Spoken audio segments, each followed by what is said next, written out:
buenos días. Un saludo especial en nombre de la doctora Gloria Estela López Jaramillo, presidente del Consejo Superior de la Judicatura y de los demás magistrados que integran la corporación. Bienvenidos a esta conferencia virtual denominada Perspectiva Filosófica de las Consecuencias de la Pandemia en la Administración de Justicia, que hace parte del ciclo de capacitación en Filosofía del Derecho. Todas las áreas de la vida han sido afectadas por la pandemia en mayor o menor grado y la Administración de Justicia no ha sido una excepción. Esta situación reclama lo mejor de todos nosotros, tanto en términos de innovación del conocimiento como en el fortalecimiento de actitudes éticas para garantizar efectivamente los derechos de todas las personas. De esta manera, se hace necesario tomar un tiempo para indagar sobre nuestra situación actual con el objetivo de dar respuestas oportunas y humanas a los retos, a los desafíos que se presentan en la rama judicial como una de las instituciones encargadas de velar por la protección de la materialización de los preceptos del Estado Social de Derecho. En esta tarea, la filosofía propicia la formulación de preguntas que orientan nuestra reflexión generando un diálogo que impacta positivamente la práctica judicial.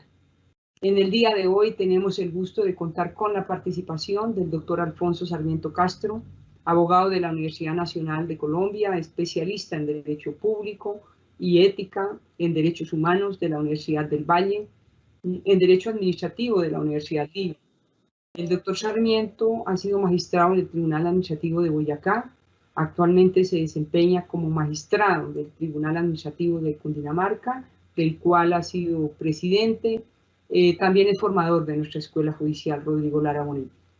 Tan pronto finalice la exposición, nuestro formador invitado dará respuesta a algunas de las preguntas formuladas a través del chat de participación. Las inquietudes técnicas sobre conexión, registro y evaluación que puedan surgir durante el desarrollo de la actividad académica, con mucho gusto serán atendidas por nuestros servidores de la Escuela Judicial. Doctor Alfonso Sarmiento Castro, es un gusto tenerlo con nosotros. Bienvenido, tiene el uso de la palabra. Muy buenos días para todas y todos. Muchas gracias, doctora Marilucero Novoa, directora de la Escuela Judicial. Un saludo extensivo a la doctora Gloria Estela López Jaramillo, presidenta del Consejo Superior de la Judicatura, y a todos los demás magistrados de ese cuerpo jurídico, y a los servidores y servidoras judiciales y demás personas que se han conectado a esta conferencia virtual. El tema que se me ha asignado y que su título es suficiente para indicar la dificultad del mismo, que desde ahora anuncio, se llama Perspectiva Filosófica y Consecuencias de la Pandemia sobre la Administración de Justicia en Colombia.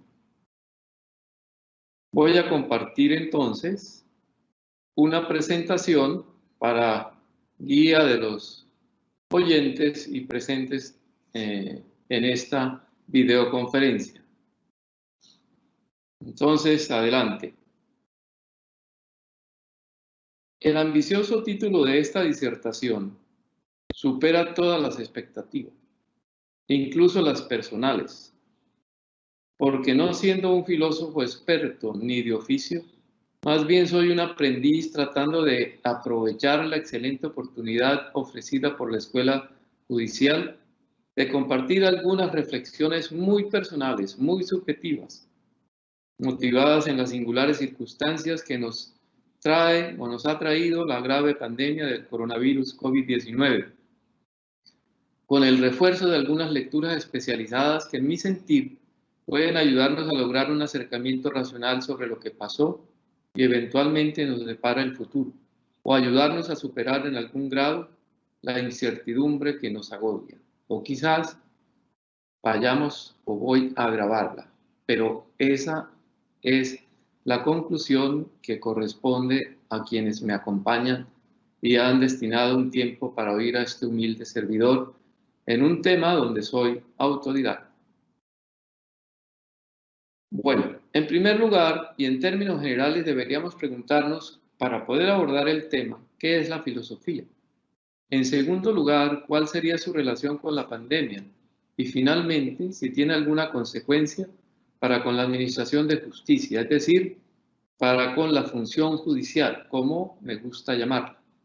En últimas, porque ocuparnos de abordar desde un punto de vista esencial o sustancial de las causas y efectos de las cosas sobre el hombre y la sociedad, es aceptar que la función judicial está a cargo de personas como nosotros, de carne y hueso, que de una u otra manera padecemos la pandemia del COVID, que hemos sentido temor, que nos ha tocado a las puertas y que nos recuerda que la muerte y la enfermedad están cerca y no se irán ni se han ido por mucho tiempo. Reitero entonces mi advertencia de que no soy un filósofo formado académicamente, que soy más bien un autodidacta en ese saber. Por eso desde ahora ofrezco mis disculpas por el eventual aventurerismo de mis aseveraciones y me someto a su crítica por las eventuales conclusiones descabelladas que haga. Sin embargo, debo ser preciso en un hecho. Esta conversación va dirigida a unos destinatarios letrados, dotados de formación académica en el derecho y por ende conocedores de la importancia legislativa de la filosofía para entender el derecho como labor de ejercer justicia. Y podríamos aventurar una respuesta para la pregunta inicial. Entonces debemos precisar que la filosofía es un saber que nos hace críticos, nos permite dudar, comprender el mundo que nos rodea, la vida y su razón de ser, a distinguir las relaciones de las personas, a saber por qué hay un ejercicio del poder, por qué la necesidad de la moral y la ética, y por qué la distinción, qué son las palabras y las cosas, tomando al sabio Foucault, el orden y el derecho, las diferencias culturales. En últimas, es un saber que nos permite prepararnos para actuar y cambiar. Es una herramienta esencial, como mínimo, para acercarnos al conocimiento tan necesario para dialogar con el otro, es decir, para la alteridad, y a partir de nuestros propios cuestionamientos, distinguir entre lo falso o lo verdadero, lo correcto o lo incorrecto, más allá de lo bueno y lo malo. Recordemos a la querida profesora y filósofa de la Universidad de Chicago, Martha Nussbaum. Ella nos dice que hay una sensación de urgencia en estos tiempos difíciles y la filosofía es urgente, porque la filosofía se plantea las grandes preguntas, esas preguntas que cualquiera que quiera vivir bien necesita plantearse. ¿Qué es una buena vida? ¿Qué es una sociedad justa? Esas preguntas están con nosotros día y noche, y si no les prestamos atención, si no las estudiamos y conversamos y nos llenamos de razones y sabemos las razones de los otros, es muy probable que respondamos de manera apresurada, indigna de nuestra capacidad de reflexión. Hoy tenemos un tiempo para pensar que no esperábamos tener. Debemos aprovechar. Estas reflexiones las compartió con el periodista y abogado Hugo Alconada y fueron publicadas en La Nación, diario de Argentina, y también en El Tiempo de Bogotá. Entonces, a pesar de muchas críticas que se han elevado contra la profesora Nussbaum, es cierto que ella presenta una visión conjunta de la vulnerabilidad y la justicia. Desde una perspectiva ética, las crisis siempre llevan a la reflexión, y en este caso, ha sido evidente el reencuentro con un aspecto de la condición humana, con la vulnerabilidad. La vulnerabilidad es el riesgo que una persona, sistema o objeto puede sufrir frente a peligros inminentes. Una enfermedad contagiosa mortal amenaza nuestros espacios vitales, ahora, nuestra seguridad, nuestra salud, nuestra expectativa de vida, hasta un buen morir. La sociedad actual, comillas, hedonista y autónoma, en extremo, ha tratado de olvidarse de este aspecto y la incomoda, pero no puede ser ignorada. La vulnerabilidad posee también un aspecto ético importante y por ello es necesario su reconocimiento como la voluntad de minimizar sus efectos. Recordemos la vulnerabilidad con el mito romano del general que venció 1000 batallas y cuando estaba frente a las tropas dando el discurso de sus triunfos, una voz de atrás de uno de sus filósofos amigos le dijo: recuerda que también vas a morir. Nunca había sido tan actual esas palabras. Nunca habíamos sentido esa cercanía de la gravedad de una enfermedad.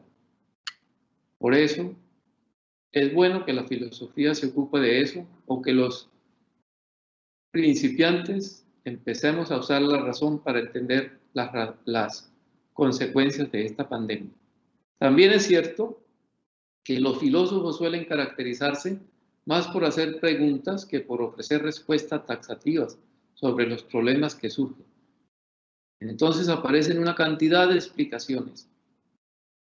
Y las actuales, una que de pronto me referiré más tarde a ellas, el binomio capitalismo-socialismo que han propuesto Zizek, Harvey y Davis, el empoderamiento ciudadano y la solidaridad mundial del profesor Harari, quienes se acuerdan de dioses de animales a dioses, y el colapso de la civilización. Todo ello pasará por un artículo de la doctora Nuria Belloso de una universidad española. Pero volvamos a la filosofía entonces. La filosofía, según el profesor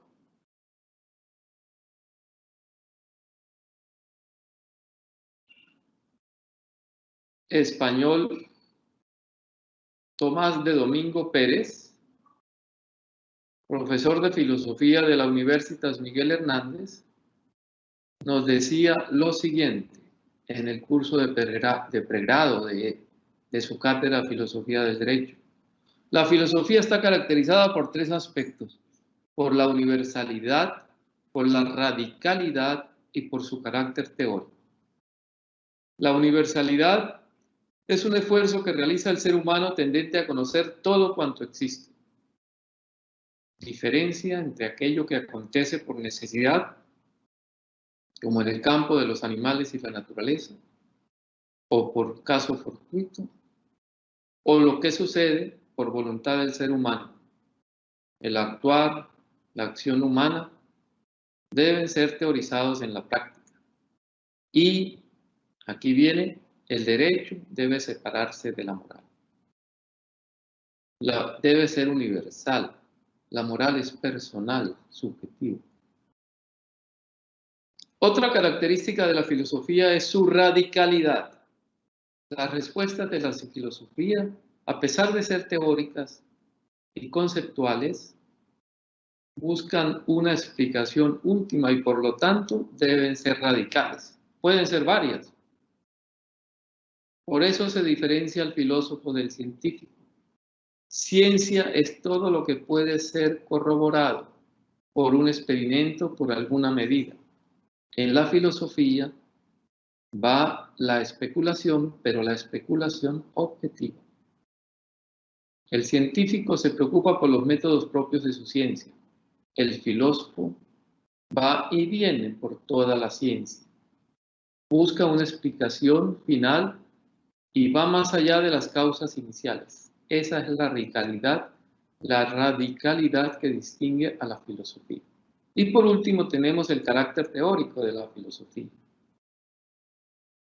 No hay conformidad en alcanzar conocimientos. Debe alcanzarse un conocimiento a través de conceptos, es decir, a través de un conjunto ordenado y sistemático de ideas que deben transmitirse a través de explicaciones racionales, es decir, formulando teorías serias.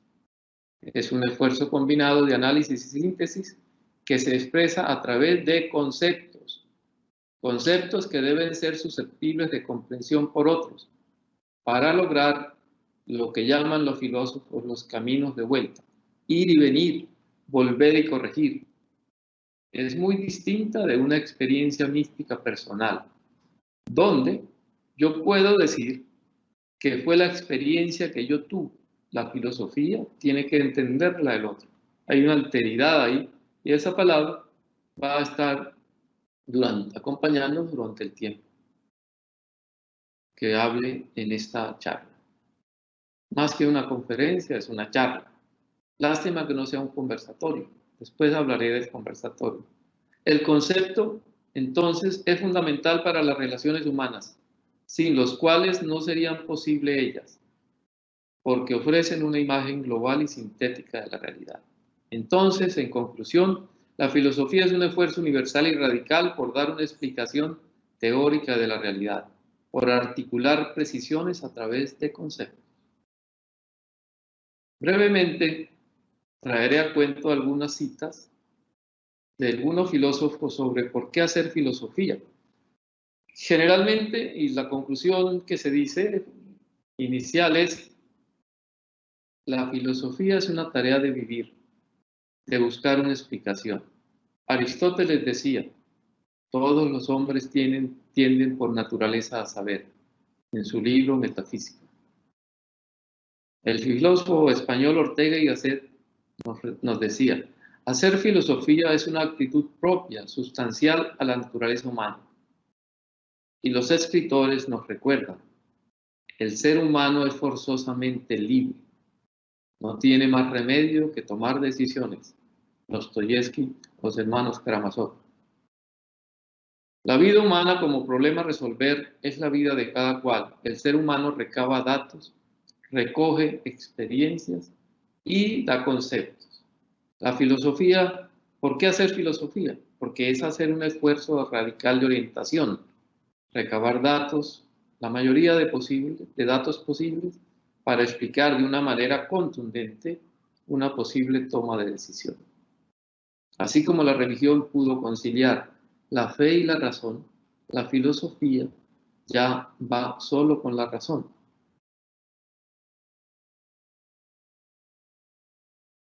Seguimos entonces para cerrar este capítulo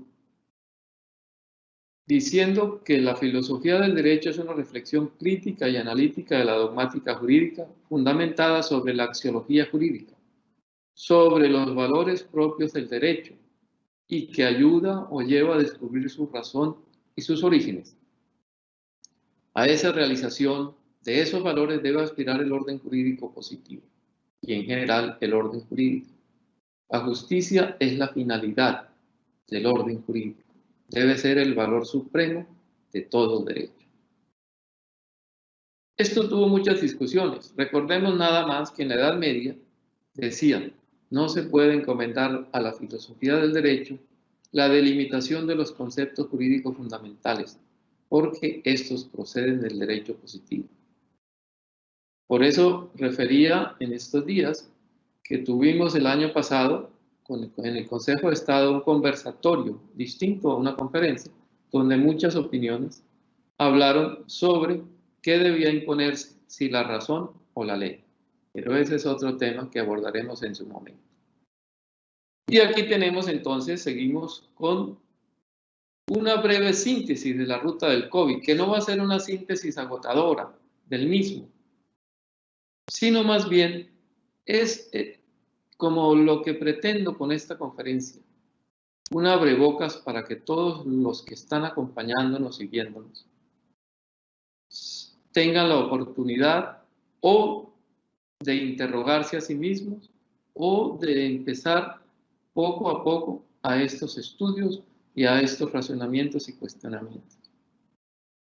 Entonces traté de ser lo más simple posible, pero pues era inevitable ir a los periodistas, a la filosofía internacional actual y en general a los problemas del COVID. Vamos a ver si acierto con esto. Podemos concluir con el diccionario de Oxford que la pandemia es una enfermedad que se extiende a muchos países o que ataca a todos los individuos de una localidad o región. Ya hoy tenemos un concepto práctico, realista, de qué es una pandemia. Una pandemia es una enfermedad grave que ataca a todo el mundo. y de allí la universalidad del virus y la necesidad de abordar las soluciones de manera universal. Se me olvidaba decir que la apertura de las diapositivas que presento, hay una fotografía donde se muestra a un pintor de origen inglés, Saatchi, que está tratando de hacer un macro diagnóstico a través de la pintura de lo que ha sufrido la humanidad hasta ahora con este virus. Y él lo hizo porque lo agarró, perdonen la expresión, el confinamiento en Dubái. Entonces tuvo la idea de empezar a hacer ese cuadro. Los otros cuadros creo que se explican por sí mismos y muestran algunos cambios en las épocas como se ha afrontado la pandemia y demás.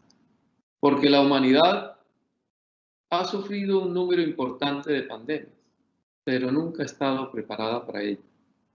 A través de toda su historia, desde la historia griega, 400 años antes de Cristo, ya los escritores mencionaban la aparición de pandemias. La mayoría de las pandemias han sido generalmente calificadas como zoonosis, es decir, que han llegado con la domesticación de animales. Así llegó la viruela, la difteria, la gripe, el COVID y la tuberculosis. Como decía, se tiene noticias de ellas desde el año 430 a.C., contemos al revés, antes de Cristo. Pero entonces, ¿qué pasó con la ruta del COVID? Disculpen.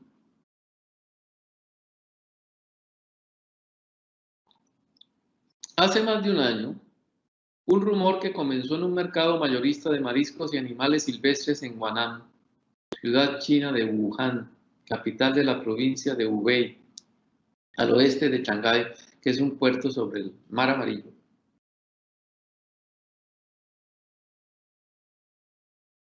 Comenzó este rumor en noviembre. Mucho se ha dicho sobre cómo comenzó y más adelante trataré de hacer algunas menciones a ese respecto.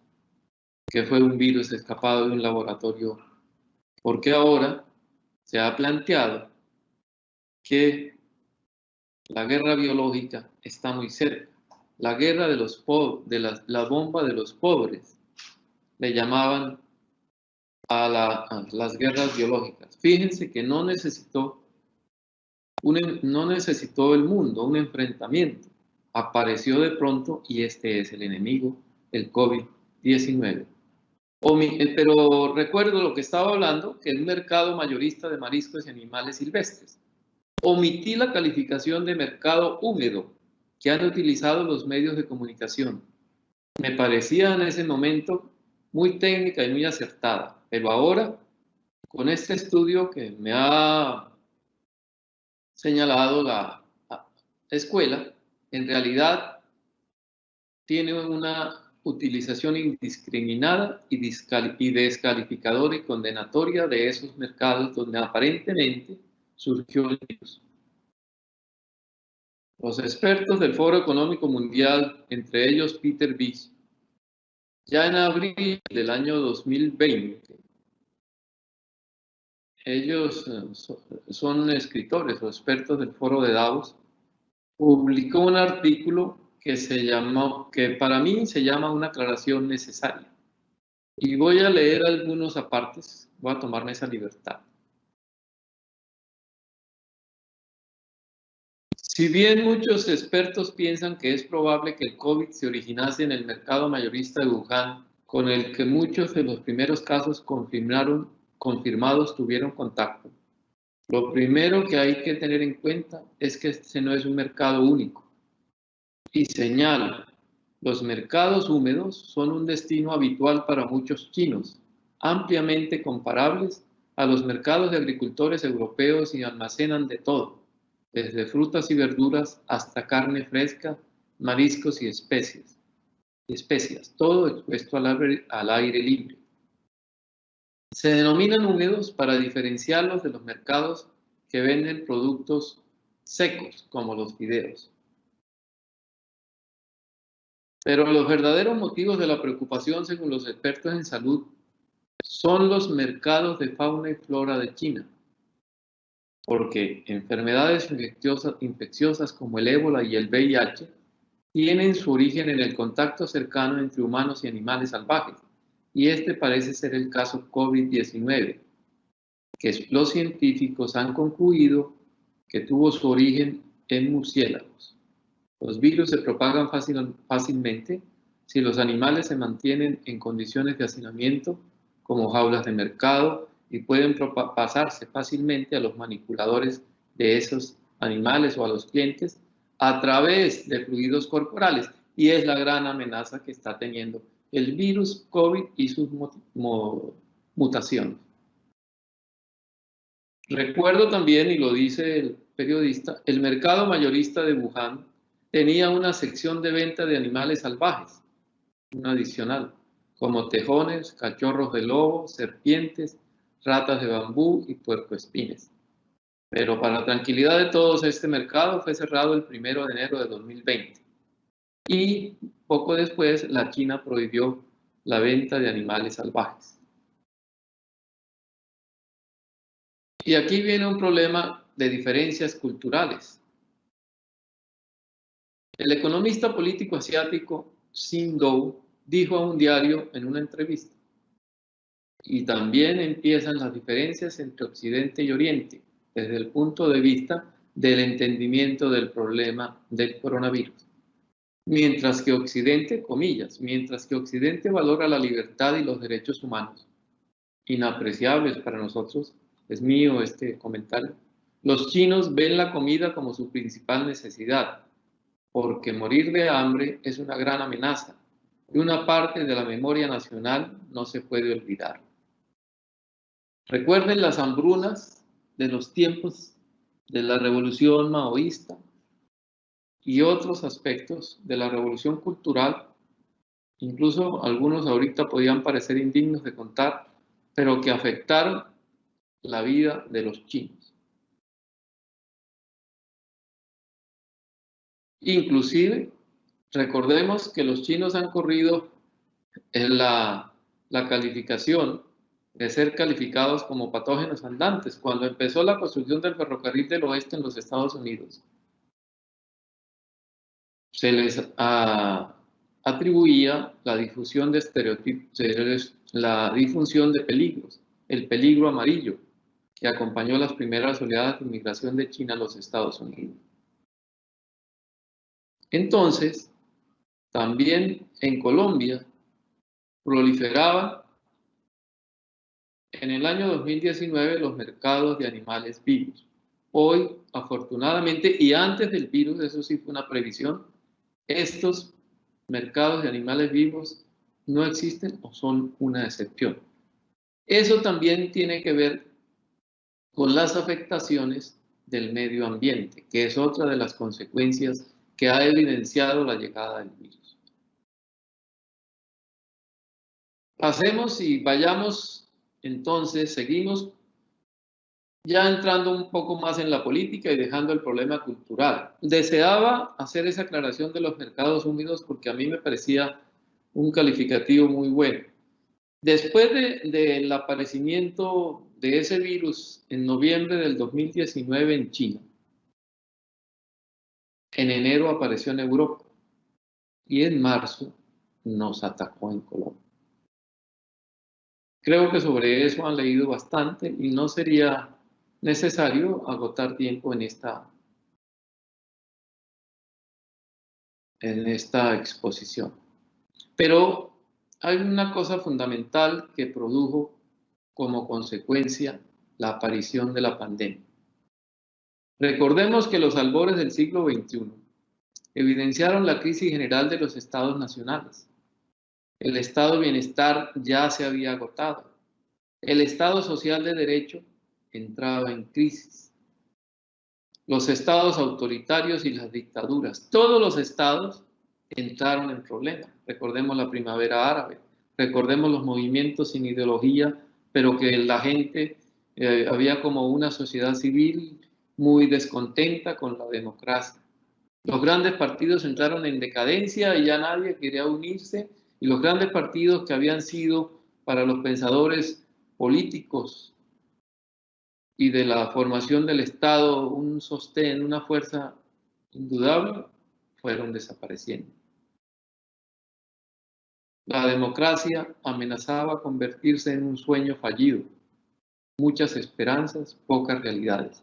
En fin, el nuevo siglo mostró en sus 2 decenios iniciales un camino sombrío para los conceptos de soberanía de las naciones, la democracia, el desarrollo y el progreso que los intelectuales liberales celebraron al morir el anterior siglo. Las grandes potencias entraron en caída y venía otra amenaza política. China amenazaba tomar las riendas del poder mundial con su salto al capitalismo de Estado. Y el Poder Judicial seguía como si no pasara nada. Ese es un problema que tiene que replantearse el Poder Judicial, no para ser un actor político, sino para la garantía, que es su función, de los derechos y cumplir el ideal de la justicia. Pero la historia todavía no había llegado a su fin como vaticinaban los intelectuales, porque el aparecimiento de la pandemia paró en seco el debilitamiento de los estados y los comienzos de su decadencia.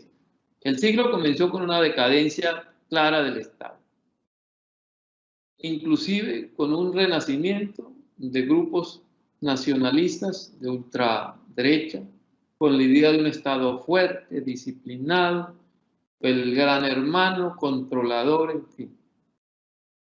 Y todo nos llegó al finalizar el segundo decenio del siglo, cuando mostró una dura realidad, el COVID.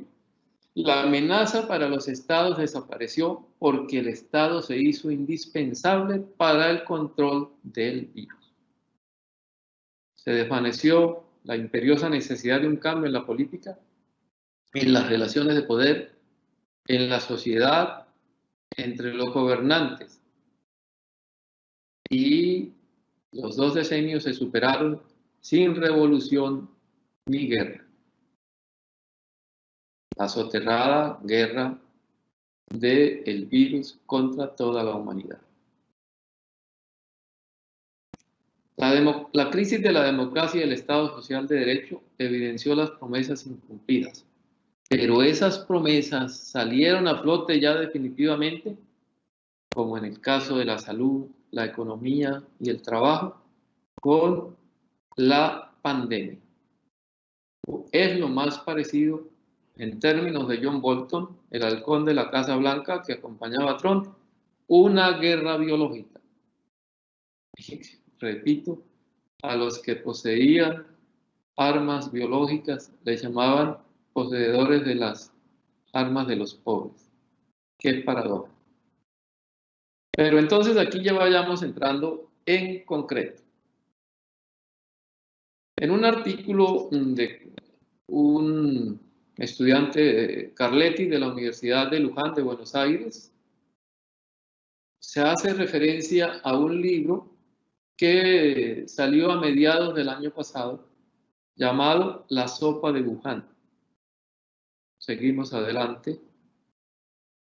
Este libro, que contiene una serie de artículos de varios filósofos intelectuales, fue editado y sacado a la luz en memoria del doctor Li Wenliang, el médico chino que advirtió la aparición del virus y murió contagiado, lamentablemente, a la edad de 33 años. Carletti nos hace 6 precisiones. ¿Qué dicen los filósofos? Que obviamente 6 precisiones sintetizadas de los artículos de los filósofos, que nos trajo cambios en todas las relaciones sociales y sistemas políticos, institucionales, económicos y culturales. En este sentido, o en este punto, la administración de justicia ha sufrido un cambio institucional. Segundo, Implantación del control social con dispositivos espaciales de la modernidad, junto a tecnologías de localización, Big Data, digitalización acelerada desde el inicio de la revolución tecnológica. La cuarta revolución es tecnológica y va más rápido, o no sé si esté peleando con el COVID en dejar atrás las viejas costumbres, como decían los chinos cuando implantaron la revolución cultural, muerte a los 4 viejos. Tercero,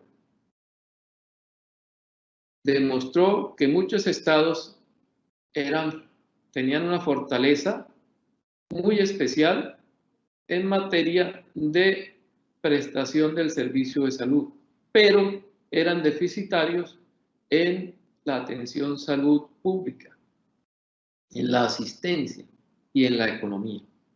Eso fortaleció a algunos estados y debilitó a otros, pero la figura del Estado siguió permaneciendo como un gran padre, como un gran hermano que pudo, y que esa en parte es un poco la crítica que hacíamos en el tribunal, perdonen que haga cuando tuvimos que revisar los controles inmediatos de legalidad. ¿Por qué? Porque la intención del Ejecutivo de centralizar las medidas se perdió un poco a nivel local cuando cada uno de los alcaldes o los gobernadores no siguió la línea del estado de excepción desde el punto de vista normativo, sino que acudió a otros mecanismos ordinarios, pero que hacían era enfrentar las situaciones, como la contratación estatal, por ejemplo. Cuarto,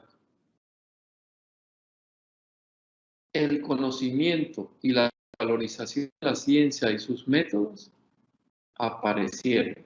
Era necesario tener claridad científica de dónde venía el virus, cuáles habían sido los primeros desastres. Por ejemplo, los primeros diagnósticos de las necropias chinas que se hicieron, aunque a China se le acusa de haber ocultado mucha información al respecto. Quinto, hay ventajas, o estas pueden ser uno de los beneficios. El sentido común emergió. Parece que los políticos, los dirigentes, los comunicadores y los periodistas tuvieron que echar mano a ese viejo instrumento, el sentido común, aunque precariamente. Y finalmente, en este libro, La sopa de Wuhan, se dice que permitió la pandemia la proliferación de noticias falsas, y en ese campo creo que no tengo que hacer o dar muchos ejemplos. Aquí comienza también uno de los debates más importantes acerca de las competencias de la pandemia, y es el famoso debate que se ha suscitado a nivel universal entre dos filósofos de distintas líneas, aunque uno más de centro. El filósofo surcoreano Byung-Chul Han y el filósofo de Europa Oriental, se me escapa el país, no sé, Slavoj Žižek, creo que es húngaro. Y entonces se plantearon 4 preguntas. ¿Trajo la pandemia el golpe final al capitalismo? ¿Aceleró la crisis capitalista? ¿Se reforzó el Estado? ¿Se agudizó el control social? Podríamos decir que todas las preguntas tienen una respuesta asertiva.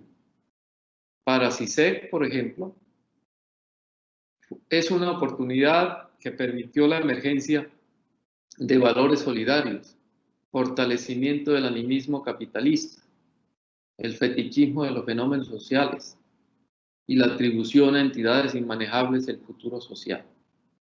Hay una especie de superstición para adivinar el futuro. Y en la superstición, el derecho puede ayudar. Para Han, por ejemplo, la vigilancia digital y la construcción de la sociedad del cansancio era absorbida por una lógica capitalista. La lógica capitalista de los negocios farmacéuticos y de la salud, del transporte y de los nuevos productos, incluso del Internet de las cosas. Y recuerden, si tenemos tiempo, que Han termina un artículo que salió en El Tiempo, que se llama Lecciones para ya es concreto el título. Decía, comillas, ningún virus hace la revolución. El virus nos aísla y nos individualiza. La pandemia no ataca a todos por igual. ¿Por qué? Porque hay sectores que estaban en déficit económico y esos han sido las principales víctimas del COVID. Continuamos. A través de la búsqueda para tratar de darle una lógica y una dirección a esta conferencia, encontré la charla de Nuria Belloso Martín, del Departamento de Filosofía del Derecho de la Universidad de Burgos. Y ella hace una perspectiva, empezando por la perspectiva conspiratoria, según la cual el virus no era más que un pretexto por parte de los gobiernos para someter a los ciudadanos a estados de emergencia con medidas restrictivas de derechos y con sistemas tecnológicos de vigilancia y control, o a otros que ponen el acento en cuestiones de justicia social con relación al derecho de acceso a la salud y a las vacunas, cuando las haya. Ya esperamos que estén llegando. O incluso a poner el acento en la justicia distributiva, a modo de elección estratégica o dilemas trágicos. En Chile, por ejemplo, hay toda una discusión acerca de la última decisión, pero de la última decisión médica, qué hacer con los enfermos que ya no tienen salida y que los aparatos y que deben dejar los aparatos que están usando para entregárselo a otros con mayor posibilidad. Eso es un dilema ético muy grave. Muy grave, no, muy profundo. Y eso hace parte, pero no de este tema, no de hoy, pero sí tendrá que ser resuelto por la filosofía en parte. También hay desde quienes consideran que esta pandemia es un síntoma del fin del capitalismo, ya volvimos a Zizek, quienes interpretan que refleja una reacción con la que el planeta nos castiga, los ecologistas, escaso respeto al medio ambiente, inacción contra el cambio climático.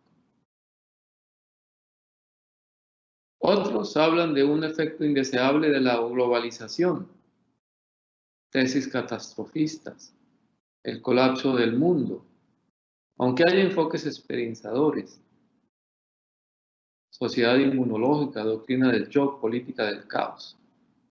¿Y qué puede hacer el derecho en estos casos?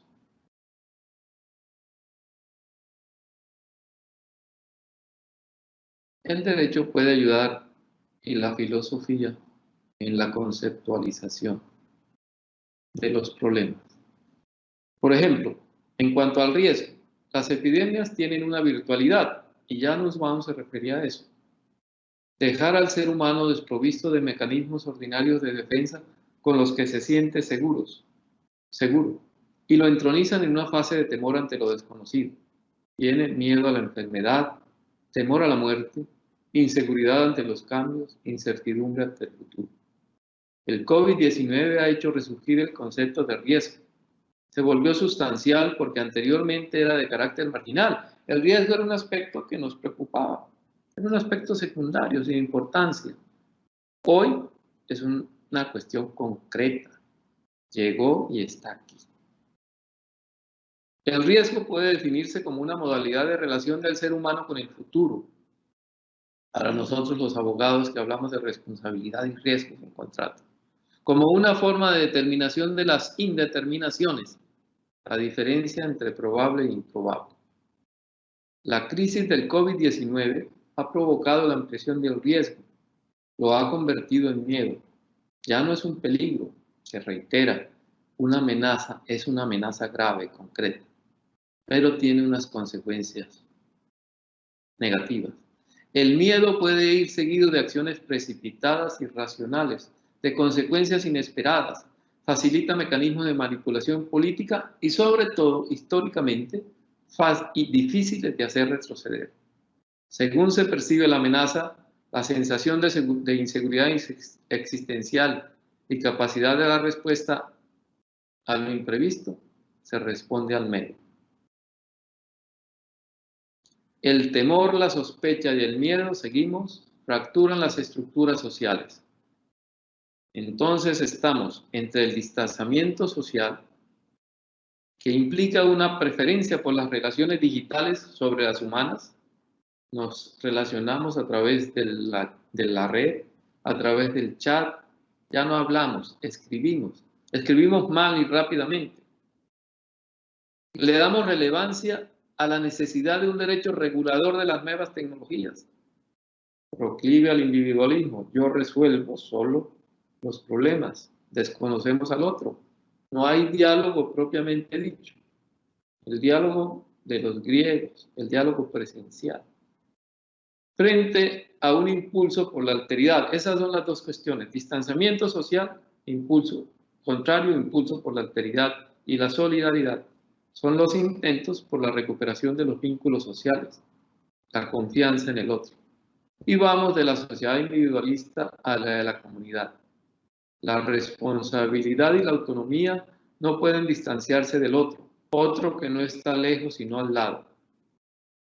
El artículo de Hahn, que prometí decirles el título, y está en el tiempo, en el archivo del tiempo, se llama La emergencia viral y el mundo del mañana.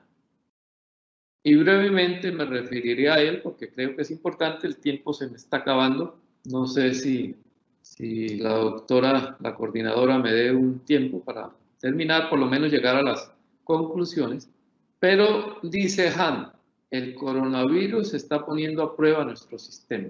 Europa está fracasando. Hay un sentimiento de vuelta a la soberanía. Creo que eso también podríamos aplicarlo acá, solo que tenemos menos elementos. La falta de capital, la falta de dinero, la falta de financiación en América Latina y en Colombia, pues es grave. Pero entonces dice Hahn, los cierres de fronteras son una expresión del soberano, quien decide sobre el estado de excepción. Los estados asiáticos, en cambio, tienen una ventaja por su mentalidad autoritaria que les viene de su tradición cultural, confucianismo. Las personas son menos renuentes, más obedientes que en Occidente. Occidente es Europa, América Latina. Hay un medio camino que es Asia con los árabes. En Asia la vida cotidiana está más organizada. La tradición confucianista engendra una sociedad autoritaria. Y rápidamente, para que los oyentes no queden en el vacío, les recuerdo que el confucianismo podría entenderse como una ética social y humanista de un sistema centrado en los seres humanos y sus relaciones. Hace hincapié en los rituales en todos los aspectos de la vida, estricta cortesía y deferencia a los ancianos, especialmente a los padres, y al Estado en forma de emperador. Su fundador fue Confucio. Alguna reina dijo que el maestro de la confusión, llamado maestro Kong, se consideraba a sí mismo como transmisor de los valores y la teología de los antepasados sabios. Tenemos que cambiar los conceptos de futuro ideal. La estrategia del vínculo con el futuro es una nueva disciplina, en donde el espacio cobra protagonismo, el distanciamiento social, alejarse del otro, seleccionar itinerarios. Solo por una vía se puede movilizar, cuadrantes, señales donde ubicarnos, rutas obligatorias, nuevos protocolos. ¿Qué significa eso? Control de la libertad de movilización. ¿Es eso esencial al ser humano? Esa es una pregunta que debe resolver la filosofía. La preocupación cotidiana se ha convertido en la preocupación por programar, anticipar, prevenir. Entonces, el futuro se nos presenta como una paradoja, parece contraria a la lógica. Nos apoyamos en el pasado para llevar a cabo elecciones que afectan el futuro. No hay profetas, ¿no? Pero entonces aquí viene el derecho. El derecho es una medicina inmunitaria, lo llama De Giorgi, derecho inmunitario. El derecho está diseñado para sancionar actos que pueden provocar daños o lesionar derechos, para proteger derechos. Ese potencial debe aprovecharse, aunque sin buscar en él una certeza que no puede ofrecer. Y estamos entonces entre el problema de el orden, el caos, el dualismo, la disciplina, el biopoder, una triada tradicional que era población con ciudadanos que ejercían sus derechos en libertad sobre un territorio en el que se ejercía la soberanía sin afectar a los ciudadanos en condiciones de seguridad. El Estado ofrecía orden para el desarrollo de la vida, gobierno que involucraba un contrato implícito, el contractualismo constitucional, y se ha cambiado. Esto es un poco la herencia del filósofo francés Foucault. Ahora, la seguridad es control y vigilancia sin protección, población confinada y territorio cerrado por fronteras. No todo lo que dicen los filósofos está demostrado, pero fíjense la radicalidad de los juicios. Y volvamos al derecho. El filósofo del derecho, nos dice el profesor español Pérez Luño, no solo tiene como cometido el análisis de cómo es el derecho, sino también cómo debe ser. El derecho es un medio de inmunización de la sociedad. Ningún cuerpo individual, comillas, o colectivo podría vivir sin un sistema inmunitario. No existen comunidades históricas que no cuenten con alguna forma de inmunización, la primera de las cuales es el derecho, sin el cual los conflictos serían insostenibles. El equilibrio entre comunidad e inmunidad, entre paréntesis derecho, es delicado. Una intensificación de la inmunidad en lugar de proteger a la comunidad puede acabar negándola. Citando a De Giorgi, habla Expósito, unos autores italianos. La pandemia ha generado, el tiempo parece que se me está agotando. Entonces, quiero decir simplemente que la pandemia ha generado una cascada legislativa. Y como cascada legislativa no alcanzo a mirarla, pero sí quiero hacer las siguientes conclusiones, si me lo permite la directora de la conferencia. Rápidamente, entonces, tenemos las siguientes conclusiones, muy personales, y perdonen que no me refiera, por ejemplo, a las sentencias de la Corte sobre Administración de Justicia, aunque creo que a la Corte le faltó, con toda humildad lo digo, el acercamiento y el abordaje desde la filosofía del derecho de la situación de los estados de excepción. Recordemos que los estados de excepción son artículos 212, 213 y 215 de la Constitución Política, y que uno de ellos es el estado de emergencia que fue declarado con el decreto 417. Quienes lean las consideraciones o los considerandos de ese decreto podrán informarse más sobre la situación del COVID. Entonces ya vamos a tratar de centrarnos, es decir, dejemos la carreta de los filósofos y tratemos de ser prácticos. Las conclusiones para la administración de justicia son las siguientes. Se institucionalizaron y deben fortalecerse las tecnologías de la información y de comunicación. Hubo un cambio de paradigma. La justicia digital llegó para quedarse. El confinamiento, el aislamiento social, todo eso decretó el cierre de la atención presencial de las personas usuarias de la Administración de Justicia, la suspensión de términos, no asistencia permanente de jueces y auxiliares a oficinas y despachos, el trabajo en casa y práctica de trámites, actuaciones y reuniones oficiales por vía virtual o electrónica. Y se tuvo que imponer medidas de seguridad mínimas. Atención selectiva de público, asistencia reducida de personal, a los despachos, aforos máximos, obligación de uso permanente de tapabocas y trajes para prevención de contagio. La brecha digital debe cerrarse. Con el arribo definitivo del cero papel, los usuarios se ven obligados a comunicarse de manera exclusiva por canales electrónicos con las secretarías y los jueces. Los secretarios y los jueces entre sí también deben comunicarse por vía electrónica. los procesos se adelantan de manera virtual y apareció inesperadamente el expediente electrónico. Se readecuaron los espacios de trabajo y aquí hay un déficit también de la Administración de Justicia. Los usuarios debieron adecuar, remodelar y establecer cambios fundamentales en sus lugares habituales de trabajo. Tener confianza con el Internet de las cosas. Y esa es la necesidad inaplazable de la Administración de Justicia.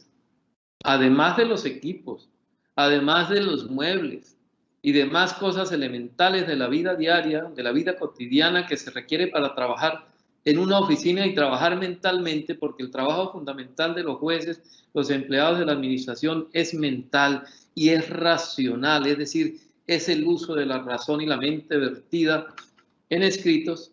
Tenemos que la Administración de Justicia requiere un sistema de interconexión digital célere, robusto, económico y seguro. Célere, intercambio rápido e inmediato después de la toma de decisiones. Robusto, con suficiente fortaleza y capacidad de transmisión, recepción y almacenamiento de datos. Económico, de bajo costo para todos los usuarios, jueces, empleados, dependientes judiciales y abogados, como para el público en general. La justicia debe acercarse al público, una de las razones del siglo XXI que Naciones Unidas trató de implementar, que no cumplió en el 20. Seguro, que ofrezca un mínimo de fidelidad y conversación de la calidad de datos originales. Termino con recordar, por ejemplo, que en Catania, en Italia, se está llevando a cabo el juicio más grande que se ha podido conocer en ese país y en el mundo. Un juzgamiento simultáneo de más de 300 personas por su vinculación con la mafia conocida como la 'Ndrangheta. Es un coliseo que va a albergar a más de 400 sindicados que se pueden comunicar con sus abogados automáticamente, hacer peticiones a los jueces. Es una monstruosidad, pero es una forma. Claro, Italia es un país del primer mundo y tiene el apoyo de la Comunidad Europea. Entonces, eso implica la necesidad del fortalecimiento del Internet de las cosas en todos los campos. Quería terminar, pero ya no hay tiempo, creo, con lo último que manifestó Han, pero voy a cerrar. Se afectó la forma de morir. Uno de ellos, voluntad anticipada, que ya desde 2018 el Ministerio de Salud había regulado por la resolución 26265, voluntad anticipada, afectación, el derecho a morir dignamente, el derecho de los muertos. ¿Se acuerdan el drama griego? Entregadme el cadáver de mi hermano que merece una sepultura, pero por traición el rey lo consideraba un traidor y no lo entregaba a su hermano Eurídice, si no estoy mal. Bueno, creo que no voy a agotarlos más. Muchas gracias, doctora Lucero. Tiene la palabra si hay eventuales preguntas y no me devoré yo el tiempo pensando que tenía muy poco material para eso. Habrá mucho más que decir. La filosofía está abierta y está abierta para todos. Gracias por escucharme. Doctora Mari Lucero. A usted, apreciado doctor Sarmiento, qué exquisita conferencia, invitado nuevamente, porque sobre esta temática tan fascinante, tan maravillosa, hay mucho que decir. Y más en este cambio que nos ha tocado a nosotros vivir, que ha transformado todas las formas de pensar, de hacer, de convivir. Vamos al fragmento de preguntas, doctor Sarmiento. Y la primera, ¿qué aspectos se deben tener en cuenta en la Administración de Justicia para afrontar las consecuencias de la pandemia? Bueno, yo creo que ya las dije en las conclusiones, pero vamos a ver. A mí me gusta particularmente la última parte. ¿Por qué? Por el ejemplo que di, que la necesidad de implementar, de materializar el Internet de las cosas. Hago aquí una alusión, y me lo permite la señora directora, al presidente saliente del Consejo de Estado, el doctor Álvaro Anamén. El doctor Álvaro Anamén se empeñó en crear un aplicativo para el Consejo de Estado, distinto al Office 365 de Microsoft, entre otras por la dependencia comercial, no la rama, pero inclusive llamo la atención en ese aspecto, doctora. Imagínense, la rama tenía ese instrumento del Office 365 desde hace 5 años. Creo que con los órdenes del CEPACA y con las órdenes del Código General del Proceso, de la necesidad del expediente electrónico y todo eso.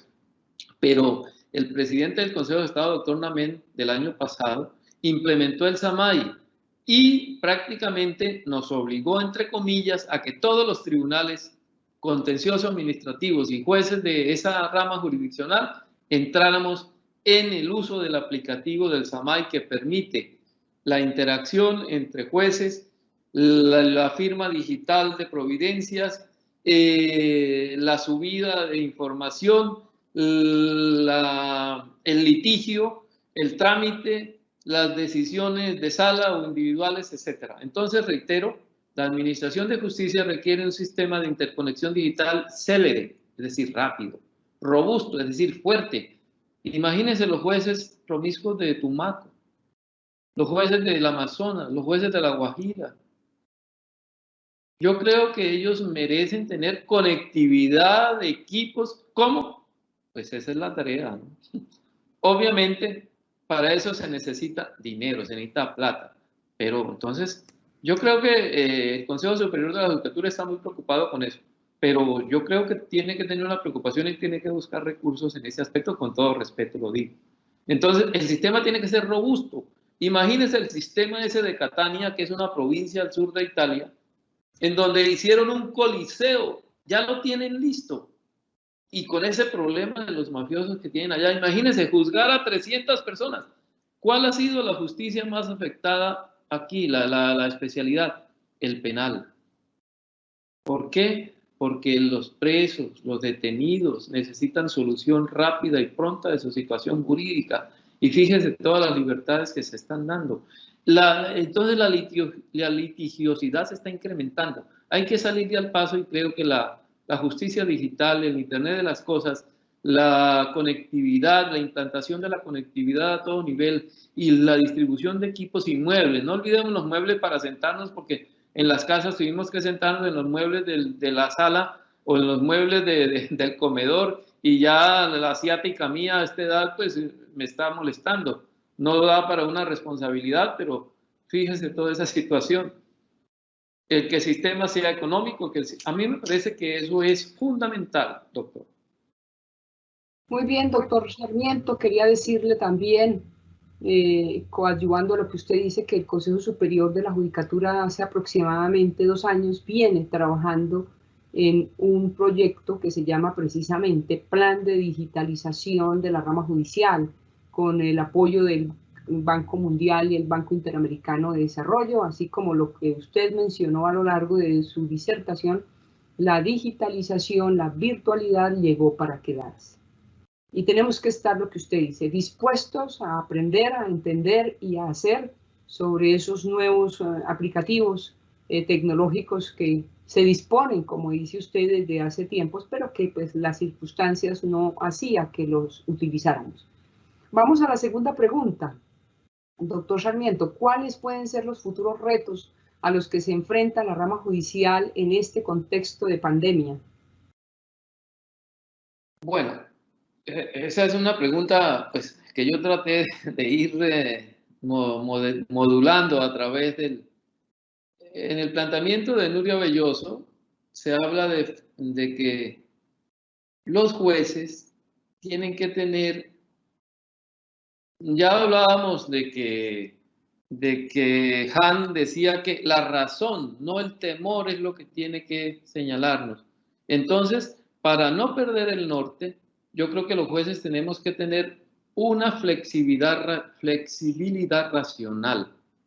Es decir, un campo abierto, teniendo en cuenta siempre la dignidad de las personas y su situación en ese momento. Yo creo que la rama judicial tiene que seguir en la línea de los derechos humanos. Los derechos humanos se habla, y también creo que se mencionó de manera indirecta, de que es un invento occidental. Yo creo que esta pandemia ha permitido evidenciar la necesidad de que la democracia cumpla sus promesas. Y los jueces, como decía Garapón, somos los últimos guardianes de esas promesas de los hombres entre sí. Muy bien, doctor Sarmiento. La última pregunta. ¿Qué elementos pueden ayudar a fortalecer la práctica judicial de los servidores judiciales afectados por la pandemia? Bueno, recordémonos que hay un problema de reubicación laboral. También tiene que haber flexibilidad y tiene que haber carta abierta para la creación de cargos, ¿no? Pero la flexibilidad laboral, ¿a qué me refiero? Fíjense que estamos trabajando desde nuestras casas. Los abogados tuvieron que readecuar las oficinas o abandonarlas. Los usuarios no saben a dónde ir porque la atención es presencial. Entonces yo insisto,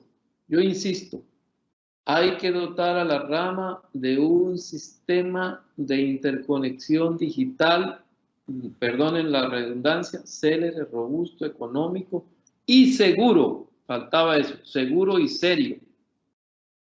No voy a volver a explicar las cuestiones, pero ¿por qué es necesario esto? Porque sin la línea de conectividad, sin que el usuario pueda dirigir al juez una petición, sin que el juez, por ejemplo, las tutelas creo que están funcionando bien, no hablemos de perfeccionamiento, pero las tutelas hasta ahora han funcionado bien, se han formulado a través de líneas electrónicas, el juez las recibe a través de un proceso electrónico, se tramita, se da contestación. Y siempre, como dice alguno de los decretos, el 806, que es uno de los decretos de los que no tuve tiempo de hablar, que es el que prácticamente abre la institucionalización procesal del expediente electrónico y el expediente híbrido, esos decretos necesitan implementarse a fondo. El CEPACA tomó parte de eso, la reforma del CEPACA. Y entonces, yo creo que todo pasa, computadores, la nube, la comunicación y todo centralizado en un sistema. Desafortunadamente es el Estado el que tiene que centralizarlo porque nadie tiene más recursos. Fíjese que los señores de Davos, todos plantean soluciones, pero ¿por dónde pasa esa solución? Por el financiamiento de toda la situación.